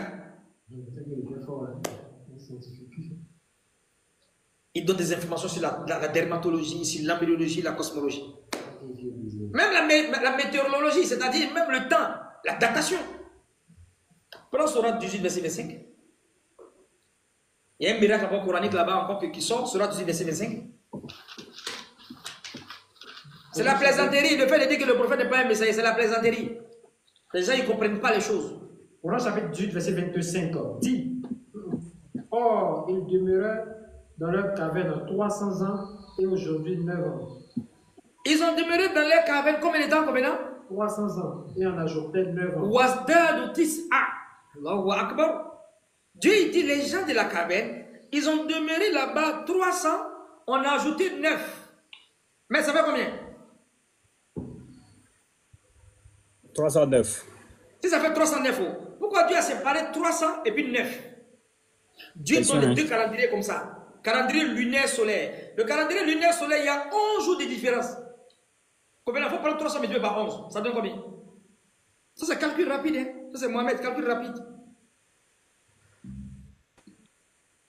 300 multiplié par 11, ça fait 3300. 3300. 3300 divisé par 365 jours. Par 365 jours, si vous voulez un quart. Ça fait combien? Ça donne 9. C'est-à-dire, je comprends. Au fait, la durée, le décalage entre le fuseau, le calendrier lunaire au soleil, c'est 11 jours. Est-ce que tu suis? Donc, quand tu prends 300, multiplié par 11, ça fait 3300. Prends 3300 divisé par 365, ça fait 9. Au fait, Dieu est en train de dire ici, si tu devais compter au calendrier lunaire, c'est 300. Au calendrier solaire, c'est 300. Si tu veux compter au calendrier lunaire, c'est 309. Est-ce que vous m'avez compris? Le calendrier lunaire et solaire, il y a 11 jours de différence. On l'a fait vivre 300. On a ajouté 9. Tu as deux manières de compter au fait. Donc 300, ici c'est le calendrier solaire. 309, c'est le calendrier lunaire. Entre les deux, dans l'année, il y a 11 jours. Maintenant, comme Dieu veut faire la différenciation, si tu veux compter au calendrier lunaire, au calendrier solaire, c'est 300. Au calendrier lunaire, c'est 309. Comment tu vas comprendre ça? Tu prends 300 multiplié par 11. La différenciation entre le calendrier lunaire et solaire, ça fait 3300. Prends les 3300, divise par 365 jours, ça fait 9. C'est 9 là qu'elle a mis là-bas.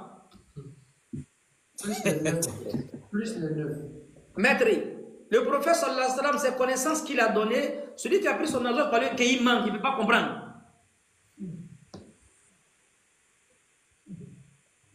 Donc ici, le prophète donne les deux calendriers, le Coran donne les deux calendriers. Parce que la lune et le soleil, Dieu a créé les deux pour calculer le temps. Donc on est en face là de la connaissance mohammedienne. C'est la connaissance mohammedienne pure. Où il a levé tout ça? Qu'Allah donne la compréhension. Mais on va arrêter là. S'il n'y a pas de questions, on va arrêter là aujourd'hui. Je vais activer. Je n'ai même pas parlé de l'eschatologie. Je n'ai même pas parlé de l'eschatologie parce que c'est un hadith du prophète qui est connu. On apprend ça à Salasa Ibtida'i ou Rabi Ibtida'i, aussi ainsi de en arabe. C'est Oumma qui raconte le récit. Nous étions assis à côté du prophète sallallahu alayhi wa sallam. Un jour, istala alayna ar-rajul shadid al-bayad as-siyab wa shadid al-sawad ash-sha'r la yura alayhi athar as-safar wa la ya'rifu minna ahad hatta jalasa ila rasulillahi sallallahu alayhi wa sallam fa'asnada rukbati ila rukbati wa waddaqa fi ala fakhzi faqala ya Muhammad akhbirni an al-islam. On était assis un jour, on a vu un homme qui venait, qui avait des habits du blanchet éclatantes, des cheveux du noirceur intense. On voit que c'est bizarre, on dirait un voyageur, Mais il n'y a pas de trace de voyage sur lui.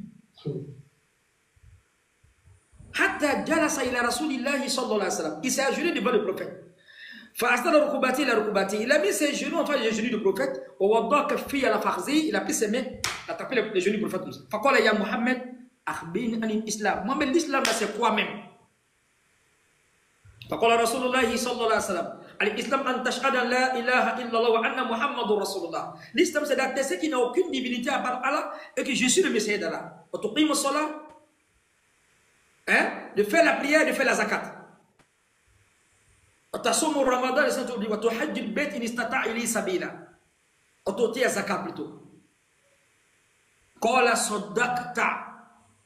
Lui qui vient poser une question, il dit tu as raison. Oumar Ibn Khattab dit mais on est étonné. Une personne, il dit une chose et puis il dit tu as raison. Le voyageur, il dit, il faut nous expliquer la foi c'est quoi. Le prophète dit Antu'mina billah wa malaikati wa kutubi wa rusuli wa yawmil akhir wal qadar khair wa sharri. Croire Allah en ses anges, en ses livres, en ses messagers au jour dernier, au destin bien comme mal. Qala saddaqta, il dit tu as raison.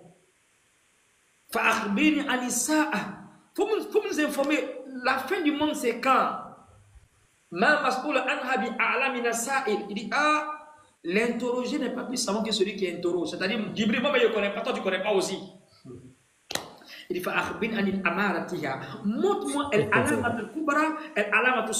montre-moi les signes de la fin du monde, les petits signes et les grands signes. Le prophète a fini avec ça. Il a fini avec ça.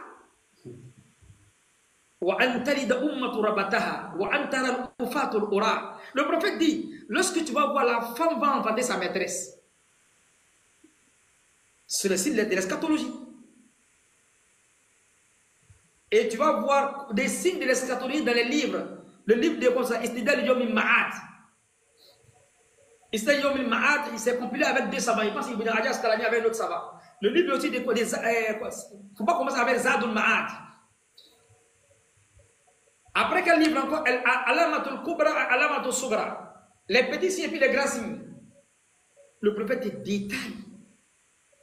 Il dit le monde ne finira pas tant que le temps ne sera pas contracté. De sorte que un an sera à vos yeux comme quoi? Comme un mois. Un mois sera comme une semaine. Une semaine sera comme un jour. Et un jour sera comme une heure. Je vous. Les sabbats du prophète, mais comment ça sera comme ça? Il dit parce qu'Allah va enlever baraka dans le temps. Est-ce que ce n'est pas là aujourd'hui? Le temps passe pas vite. Le prophète a dit ça. Il dit les gens vont forniquer dans la rue comme des ânes.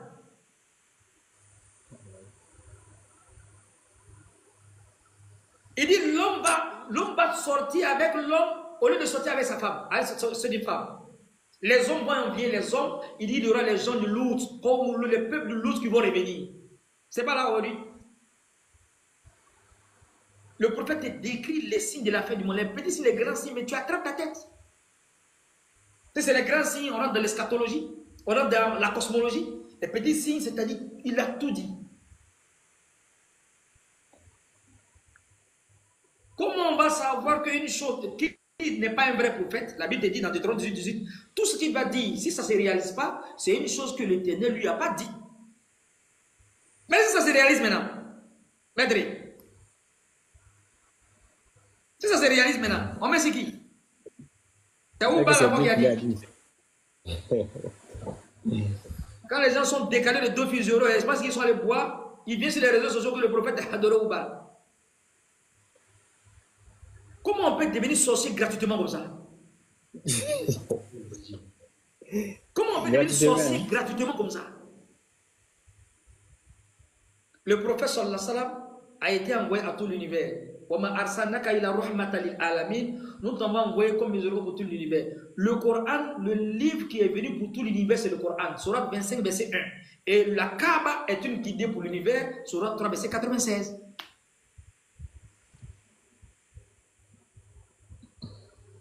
Donc, si on veut parler de l'eschatologie, tu ne peux pas avec Mohamed. On a parlé de la dermatologie. On ne va même pas te rentrer dans la dermatologie. Je n'ai même pas envie de parler même de l'ostéologie. Le prophète dit là, je jure par le jour de la résurrection. Ça veut dire le verset du Coran plutôt.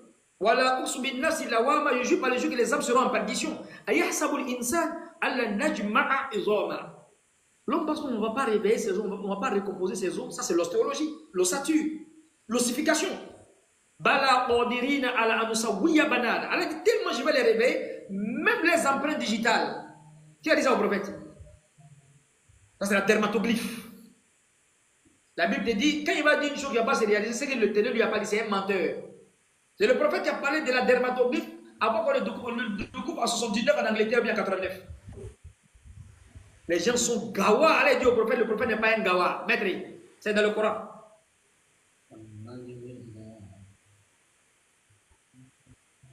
Donc ici, voici les preuves qui montrent qu'on est en face là d'un messager hors série. Donc la Bible te dit, tout ce qu'il va dire, si ça ne se réalise pas, c'est une chose que l'Éternel lui a pas dit. Et quand ça se réalise maintenant,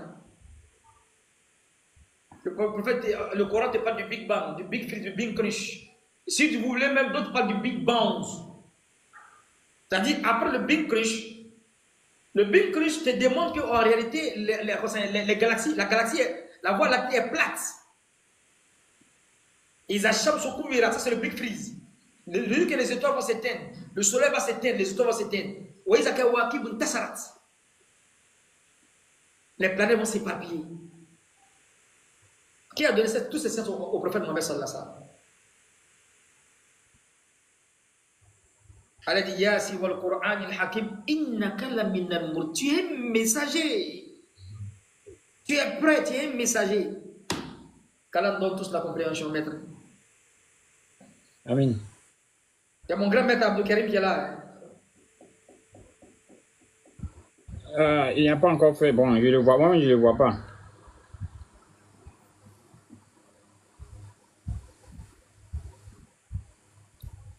Il dit encore, Allah va changer les saisons. Où tu attends de pluie là, c'est temps de sécheresse. Il y en a pas, mais il y en a. Tout est mélangé. Le prophète dit quand ça va venir, attendez-vous à l'heure. Il dit Allah va changer les saisons. Le prophète l'a dit. Oh, maître Abdou Karim, c'est ton élève qui est là actuellement. C'est ton élève qui est là. Voilà. Oui. En même temps. Comment tous ces signes fait? Voilà. Comment tous ces signes fait là et puis une personne a fait voile face? Je voulais dire simplement en même temps, frère, que je les vois, quoi. En tout cas, je les vois, Inch'Allah. Vas-y, maître. Oui.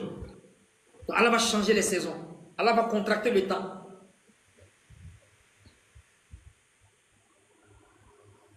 Hein? Bien. وأن تلد أمة ربتها وأن ترى الأفات الأراء.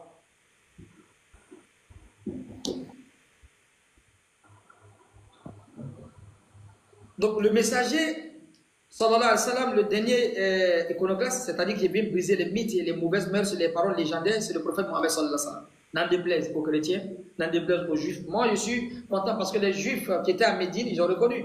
Et dit cette parole-là, les juifs quand ils sont venus là, ah, vraiment, cette vérité a été énoncée dans le livre d'Habakkuk. Dieu est venu des Téman, le Saint vient de la montagne. Pardon, c'est le Saint là qui est là, Mohammed. Les juifs, ils ont plié les Chines. Ils sont devenus musulmans. Les juifs qui ont trouvé le prophète, quand il est à Médine.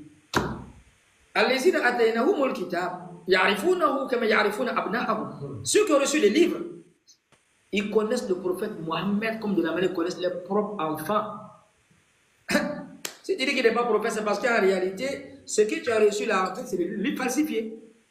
Si tu as une connaissance pure de la Torah, tu as une connaissance de l'exégèse, n'est-ce pas, des paroles de la Torah et de Jésus, tu ne peux pas refuser le prophète Mohammed. Ce n'est pas possible. Es-tu Élie? Es-tu le Messie? Es-tu le prophète? Jean-Baptiste c'est Élie, selon Jésus lui-même. Le Christ, c'est Jésus. Et le prophète là, c'est qui? Afala ta'qilun. Qui est le prophète là? C'est Oubal quoi?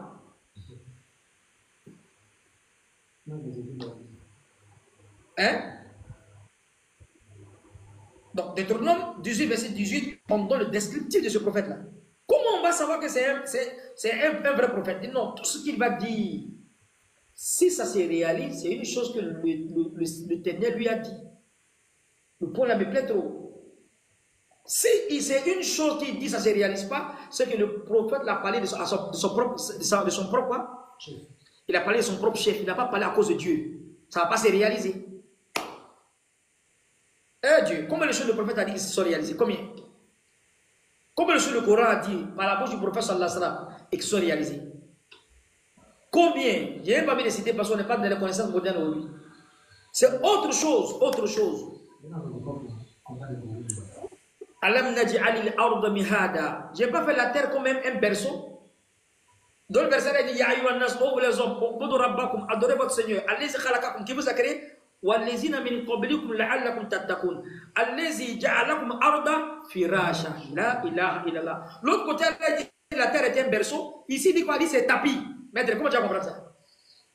En réalité, quand tu étudies les reliefs, tu étudies la géographie, tu vois qu'en réalité, souvent, quand tu es dans un endroit montagneux, l'endroit de la ville, c'est comme un berceau. Si la montagne entoure une ville, c'est comme un berceau. Allah dit, je n'ai pas fait la terre comme un berceau. L'autre verset, il dit, j'ai fait la terre comme un tapis. Quand tu es dans un endroit où il n'y a pas les montagnes, un endroit désertique, c'est comme un lit, comme un tapis. Là, on rentre dans l'orogonie. L'orogénèse, c'est quoi? C'est la discipline scientifique qui étudie quoi? Les montagnes. Allez, j'ai fait les montagnes comme les piquets, les pieux. Et quand tu vérifies les montagnes, les géologues ils disent que les montagnes stabilisent la terre. Le Coran l'a dit. Wal-jibal autada. Dans un verset qui nous parle de la terre et de la géographie, le deuxième verset qui nous parle de l'orogonie, le troisième verset qui nous parle de la couplologie.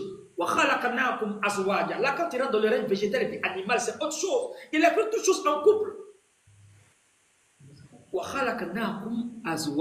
J'ai créé toutes choses en couple. Dans le règne animal, dans le règne végétal, même dans les quarks, dans la physique du vide, la physique quantique, on parle du proton et du neutron. Même dans l'atome, ils sont divisés en deux. Louange à Allah qui a créé toutes choses en couple. Même dans la botanique. Dans la reproduction asexuelle et bien asexuelle, on parle d'étamine et puis d'ovule. Deux, c'est le Coran qui le dit. Depuis au 7e siècle. Ah, mais si tu dis c'est faux, c'est pas dit, tu as pris ton adresse pour aller qu'il manque, c'est tout. Si tu es donné de la classe, tu ne peux pas comprendre ça. Ceux qui ont fait l'école buissonnière, ils ne peuvent pas comprendre ça. On dit d'aller à l'école, tu prends ton adresse pour aller qu'il manque. Comment tu vas comprendre ça? Le Coran dit on parle au doué d'intelligence. Inna fi khalqi samawati wal ard, de la création des cieux et de la terre. Wa ikhtilafi al-layli wan nahar. Dieu. Hein? Le Coran même te montre que même la terre tourne. C'est un verset du Coran. Yukawwiru al-layla ala an-nahar wa yukawwiru an-nahara ala al-layl. La ilaha illallah. Al-kawara en arabe, quand on parle de kawara, c'est comme un turban, emballer le turban. Le verset nous parle de la rotondité de la terre. La terre a une forme géosphérique ovalaire. Et encore, elle tourne. Si elle ne tournait pas, le prophète n'allait pas dire que le soleil va se lever à l'ouest. Parce qu'elle va prendre le sens contraire, la rotation rétrograde. Donc le verset dit et un autre verset qui parle de vous savez, Dohaha, quand les Arabes utilisent Dohaha, ça cause de deux choses. Ça cause de l'emplacement où on met l'œuf de l'Autriche. Souvent aussi, on donne ce nom aussi à l'œuf de l'Autriche. Alors que l'œuf de l'Autriche n'est jamais rond. C'est un peu ovale. C'est comme ça la terre est. Dohaha, c'est rendre une chose ovale. Et un autre verset encore là, il dit, dans la sourate Isra, qu'est-ce qu'elle a dit? Hein? J'ai fait la nuit et puis le jour dessus. Non, dans la sourate Yasin. Il cachait le signe. والشمس تجري مستقر لها ذلك تقدير العزيز العليم والقمر قدرناه منازل حتى أرضه رجون قديم لا شمس ينبغي لها أن تدرك القمر ولا الليل سابق النهار وكل في فلك يسبحون. Alors il parle de naslaha. Le mot salaha en arabe c'est écorché. Naslaha minhu nahar. Le mot salaha, le verbe salaha signifie écorcher la peau, enlever la couleur. Tu fais comme ça. On appelle la salaha. Au fur et à mesure, tu t'enlèves un peu. On appelle la salaha. Dieu a utilisé le jour et puis la nuit avec le verbe salaha. Pourquoi? En réalité, la couche atmosphérique, c'est-à-dire la couche terrestre, quand elle est en train de tourner, le fait que le soleil est là, et puis elle tourne, elle est dans le noir, quand elle tourne, la partie où la lumière frappe, c'est comme si elle est en train d'écorcher, le jour en train d'écorcher. Le même mot est utilisé pour les cosmologues. Allahu Akbar. Le mot est utilisé textuellement pour les cosmologues. Salaka signifie enlever quelque chose de sa peau. En réalité, le jour va venir enlever, n'est-ce pas, la peau de la nuit, en fait, sur la couche terrestre. Qu'Allah donne la compréhension. Mais on va s'arrêter là aujourd'hui, Inch'Allah. Inch'Allah, Inch'Allah. Vraiment, aujourd'hui, on a souffert avec la connexion. Ah bon? Je ne sais pas, il y a beaucoup souffert aujourd'hui là. Oui, c'est ce qui fait qu'un peu seulement je mettais les commentaires pour voir. J'ai pensé que j'allais voir dans les commentaires, les gens allaient se plaindre du réseau, mais il n'y a pas de problème. Donc ça veut dire que c'était à mon niveau, mais les gens ils suivaient bien, Inch'Allah. Maintenant, maître, ça dépendra de vous. Hein. Si vous voulez comprendre des questions, Inch'Allah, je vais ouvrir le panel. Les gens vont poser des questions ou dans le cas contraire, on va aller se reposer. Il n'y a pas de problème, il est Donc, tout dépend de vous. Voilà, il est venu de matin ici, il y a 10 minutes, tu fais montrer le maître. Il est 1h du matin là-bas. Ouais, et demain je dois aller au boulot, donc peut-être 10 minutes. Ok, donc en 10 minutes rapidement. Il n'y a pas de problème.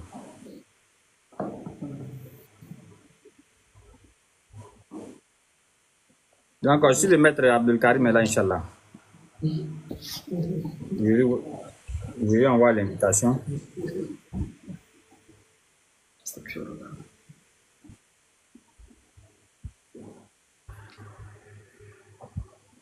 Je lui envoie l'invitation, Inch'Allah.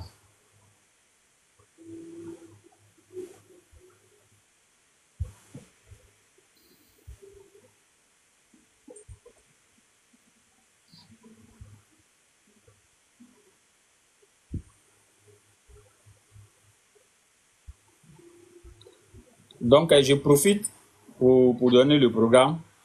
Lundi, le maître Karim passe, Inch'Allah. Mardi, jour de témoignage, il y a un vieux moro. Encore une fois, quand il y a un vieux moro, les gens savent de quoi il s'agit. Qui va passer mardi, Inch'Allah. Et vendredi, c'est le maître Azizkan. Je suis en train de voir si jeudi, ça sera là spécialement pour la correction des chrétiens. Maître, si tu es là, Inch'Allah, tu as la parole, hein, maître Karim. Non, tout est 19h45. Tout c'est 19h45, heure de Côte d'Ivoire. 19h45, jusqu'à 20h, on commence. Voilà. Aujourd'hui, on a fait aujourd'hui samedi parce que hier, le maître n'a pas fait par rapport à quelques soucis de programme, Inch'Allah. Mais on a voulu rattraper hier à aujourd'hui. Mais la semaine prochaine, c'est vendredi, c'est pas ça. Non, beaucoup vont dire non, c'est chaque samedi, non, c'est chaque vendredi. S'il y a un changement de programme, on va vous informer. Maître Karim, salam alaikum et bonne arrivée parmi nous. Wa alaikum salam wa rahmatullahi wa barakatuhu. الشيوخ الكبار يا شيخ عبد العزيز السلام عليكم ورحمة الله. السلام grand maître. كيف حالك؟ الله أكبر بخير ما شاء الله. نحن استفدنا كثيرا من الدرس. الله يزيد لك من العلم بارك الله فيك. منك سرورا. Inch'Allah. Les gens qui ont le Saint-Esprit qui ne comprennent pas ce que je disais en arabe là, je disais que nous avons beaucoup profité. Donc, puis voilà, que Allah il augmente la connaissance du maître. Voilà, Inch'Allah. Le maître a tout dit. On ne peut pas revenir faire de tayammum quand on a déjà fait l'ablution. Pour les musulmans qui connaissent ce que c'est.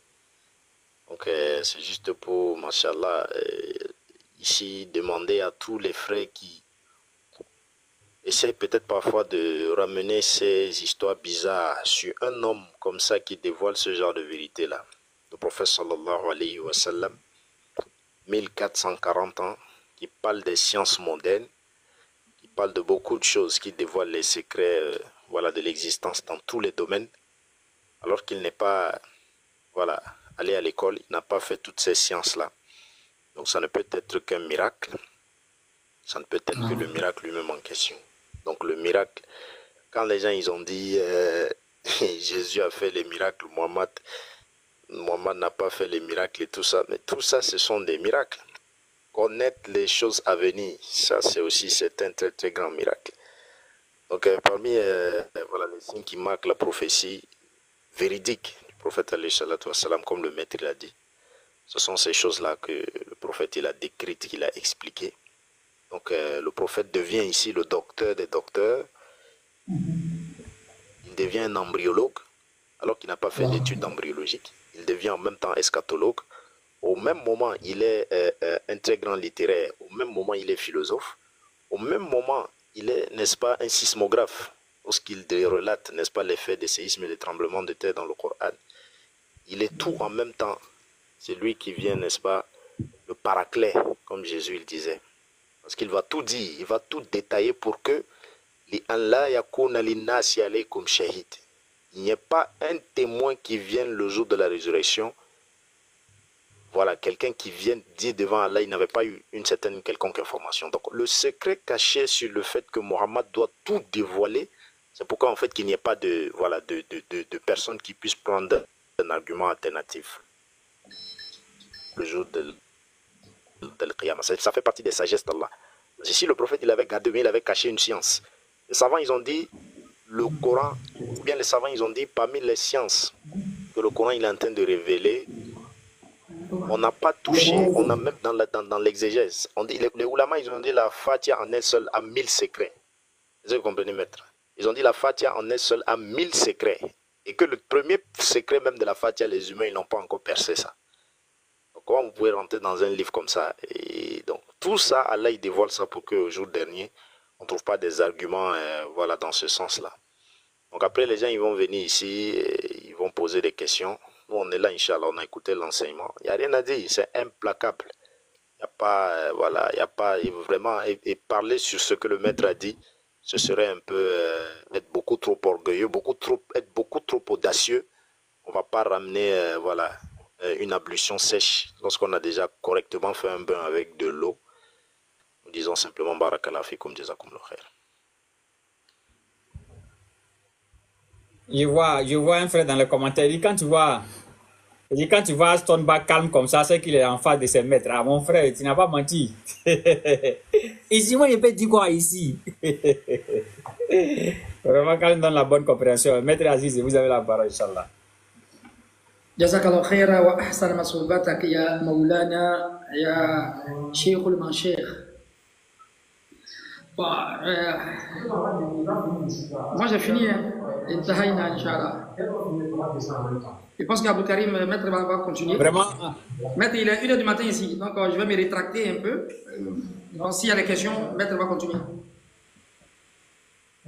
Donc c'était sur Mohamed. Non, je pense que... livre antérieur, Inch'Allah.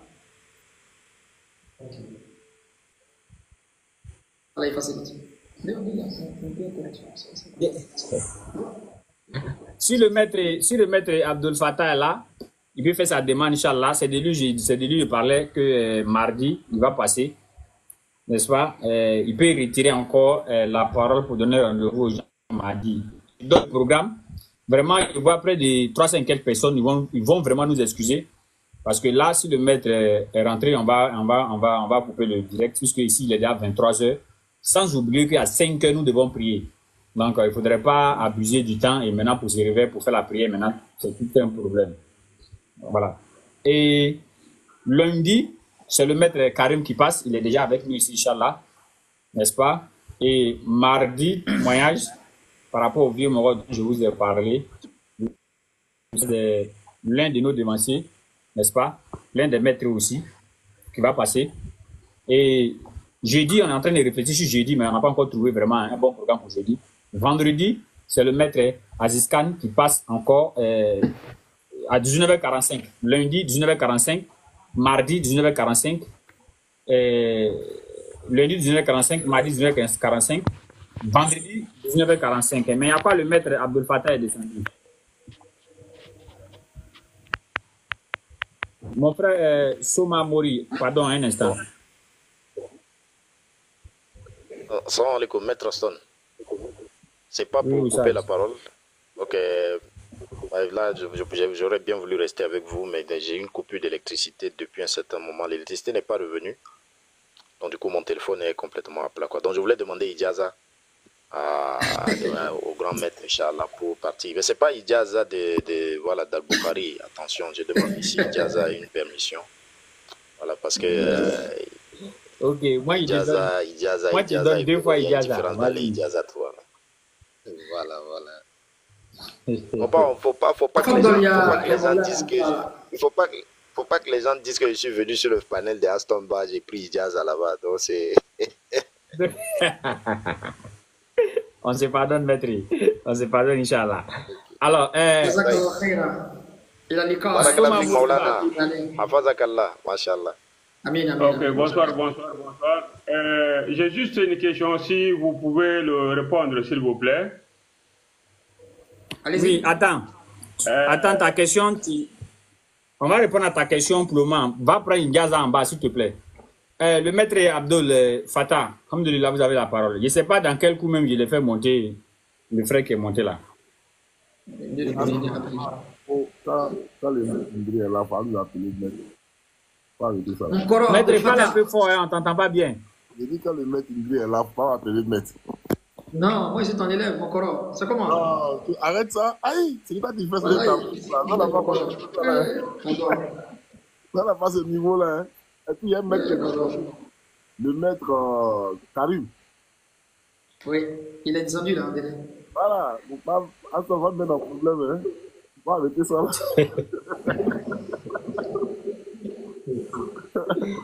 Aïe. Ok. Maître Abdel Fattah, j'avais dit vous devez passer le mardi, Inch'Allah. Donc, en 2 minutes, rapidement, si vous pouvez introduire en 2 minutes, et puis on va laisser le maître Aziz Khan lui faire le dernier doigt, Inch'Allah. Oh, mon intervention sur ton live là, c'est quoi? Dis-moi, c'est quoi l'intervention? C'est de parler de quoi? Parce que je ne sais pas quel. Je t'entends très faiblement, maître. Bon, attends, je bouge un peu.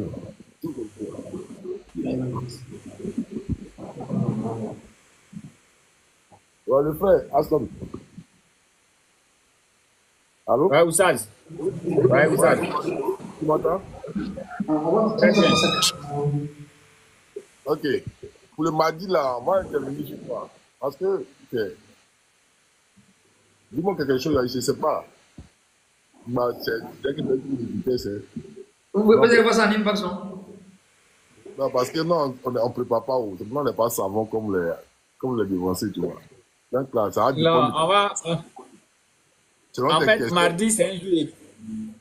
Mardi, c'est un jour de témoignage, Inch'Allah, et on va régler tous ces petits trucs-là en inbox, comme de la manière que j'ai fait avec le maître Aziz Khan et le maître Karim. On a vraiment réglé beaucoup de choses en inbox, et puis, paf, dès que le jour vient, ils font le coup seulement, Inch'Allah. D'accord, parler d'un témoignage, il n'y a pas de problème, c'est mieux, c'est parce que. Donc, ça sera mardi à quelle heure, non? Attends, c'est que moi, je ne comprends pas. Maître, pourquoi tu ne veux pas nous donner un enseignement forcément? Pourquoi tu ne veux pas nous donner un enseignement? Je vois que tu veux dribbler un enseignement façon. Mais quel enseignement? Tu sais que dans l'affaire d'enseignement, là, quand tu es face à quelqu'un qui est supérieur à toi, tu n'as plus de langue, non? D'accord, moi, non? Il n'y a même pas de problème. Tu n'as pas ta langue. Il n'y a même pas de problème, maître. Bah, dis à la facilité, on est là, Inch'Allah. Avec les questions, Inch'Allah. On va apporter. Inch'Allah, il n'y a pas de problème, maître. Donc, maître Aziz Khan, vous allez conclure, faire les doigts et puis. Mon Coran de Fatah, il faut faire doigt, Inch'Allah. On va se laisser faire doigt. Il faut faire doigt. Ah, on va faire doigt, Inch'Allah. اللهم صل على محمد وعلى آل محمد كما صليت على إبراهيم وعلى أهل إبراهيم إنك حميد مجيد وبارك على محمد وعلى أهل محمد كما باركت على إبراهيم وعلى أهل إبراهيم إنك حميد مجيد اللهم لك الحمد كله ولك الشكر كله ولك الملك كله اللهم لك الكله وبك الكله ومنك الكله وإليك الكله وأنت الكله وكل الكل برحمتك يا أرحم الراحمين سبحانك اللهم بحمدك نشهد أن لا إله إلا أنت ونستغفرك وأتوب إليك وآخر دعوانا أن الحمد لله رب العالمين Ok, Amin, bro. salam alaikum warahmatullahi wabarakatuh. C'est John, Inch'Allah. Mutu dans ça. On a lundi, Inch'Allah, lundi pour le mettre les carrés et mardi. Salam alaikum.